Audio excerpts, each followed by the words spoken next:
Class is now in session. I'm Professor Hockey, and today we'll be discussing the game between the Sharks and the Oilers, in which the Sharks have won 6-3. And if you had told me even just earlier today that the Sharks would score 6 goals in the game without both Couture and Tomas Hertl, I probably would have called you crazy. And yet here we are. The Sharks put up 6, and you could certainly make the argument that Mikko Koskinen for the Oilers was not particularly sharp tonight, but still a pretty impressive effort from the Sharks offense and pretty impressive efforts from the Sharks as a whole. And it didn't look like it would go that way with how this game started. Just in the first few minutes, we saw the Oilers get a goal from Sam Gagner, get a goal from McDavid. McDavid was just sort of running around the ice, getting around every Sharks player a couple of times. Right before this McDavid goal, he did the same thing to Erik Karlsson, got around him, and Arundel had to make a big save, but then on the goal, he gets around Ferraro and scores anyway. So 2-0 Oilers early on. Didn't look like the Sharks would have much going for them. However, they really responded well after those 2 goals.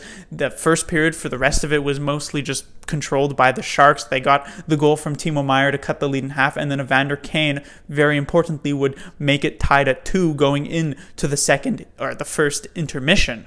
Come second period, the Sharks would continue to control the pace of the game as they would get another 2 unanswered goals, I should say. The first goal of the career of Maxim Latunov, not the prettiest goal, certainly. Again, I said Koskinen wasn't particularly good tonight, and this was one of those moments.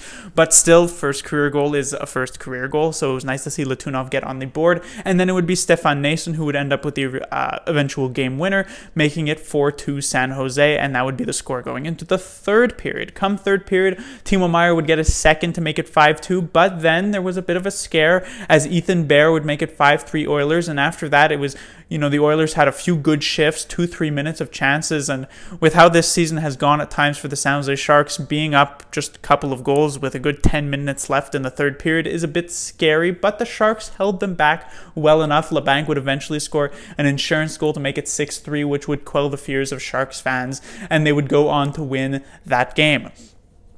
Now, with these past couple of wins against division opponents, there has maybe been a bit more hope with the Sharks. They're up at 52 points, 8 points out of a playoff spot. Still certainly a trek, but not impossible to get to. However, while they're 8 points out of a playoff spot compared to just the Flames, who hold down the second wildcard spot, that doesn't just mean they have to leapfrog the Flames, but they also have to pass the Blackhawks, the Jets, the Wild, the Predators. So not only do they have to have a better record by the end of the year by 4 wins than the Flames, they need to have a better record by maybe 4, sometimes 3 wins compared to the other teams, the 5 other teams, which is extremely difficult. And while you'll say the Sharks do still have a good 27 games on the schedule to do that, well, more realistically, they only have about 7 of those, because after 7 games have passed here for the Sharks, it'll be the trade deadline, and that's when Wilson will decide whether or not he wants to pull the trigger on selling off a bit of the unrestricted free agents that the Sharks do have.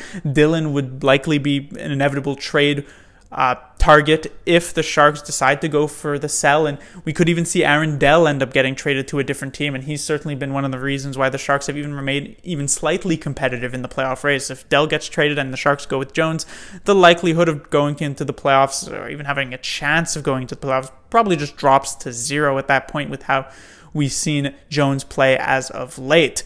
And so those 7 games are going to have to be very, very impressive if the Sharks want to show Doug Wilson that there is a chance. The good news, I guess, is that even if they do make the trades, the wins are certainly not a bad thing to get. Normally when a team is not doing well, you probably want them to do even worse to try and get a good pick in the draft. The Sharks don't actually have that luxury of having a good pick in the draft, considering they traded it to Ottawa. And so the wins right now are just sort of nice to enjoy. First thing to talk about would be Arundel, who once again got the start here tonight. 3 games in a row, if I'm not mistaken. Now, I'm still wondering why Jones ever actually got that game against the Vancouver Canucks. I feel like you could have just ridden Dell for most of these games, and Jones just get in every once in a while, or if Dell has a bad game, let's just say. But whatever, Arundel comes in this game, not fantastic as he was in those past couple of games, but he was still quite solid. Didn't have much of a chance on the Sam Gagner one. This McDavid one, we saw him rob McDavid earlier. You're not necessarily going to make 2 huge saves on the best player in the world.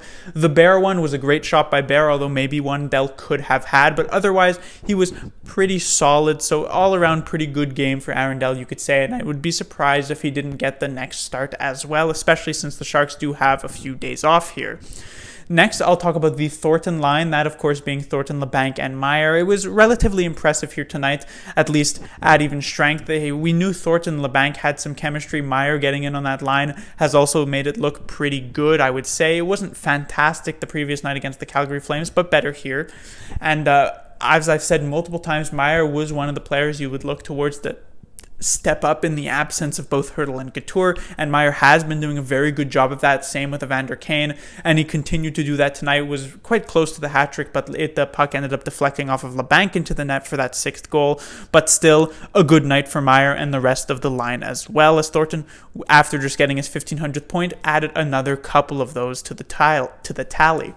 And finally, I'll talk about the D pairs. Normally I would mention one, but I felt I need to mention 3 because they all sort of stood out in their own special ways, I guess you could say. I thought Vlasic and Karlsson, besides Karlsson early on in that game getting walked by McDavid, which is always tough to defend, I thought he was quite good in this game. Vlasic especially was very, very solid on the back end.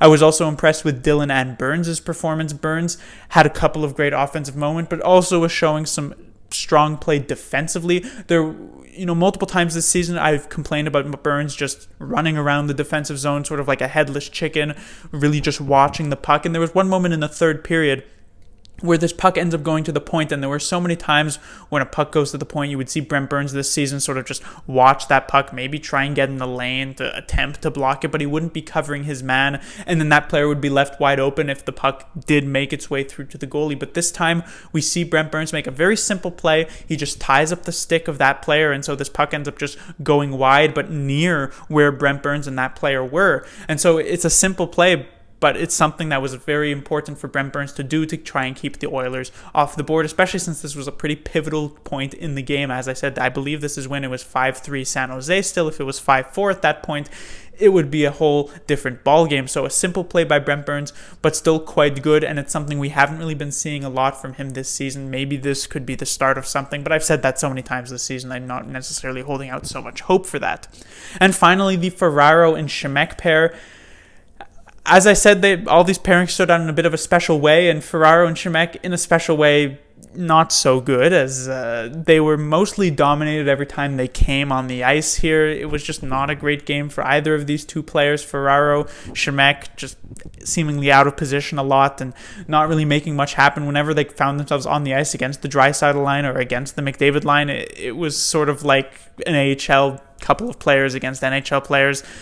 Hopefully those two can rebound. They are still pretty young defensive pairing. Shemek maybe not young age-wise, but certainly young NHL career-wise, and so we'll hope for the bounce back. But that will do it for this review. The Sharks will be back in action on Monday. They will once again face off against the Calgary Flames, so if the Sharks want any sort of chance of trying to make the playoffs, that's going to be an extremely important game.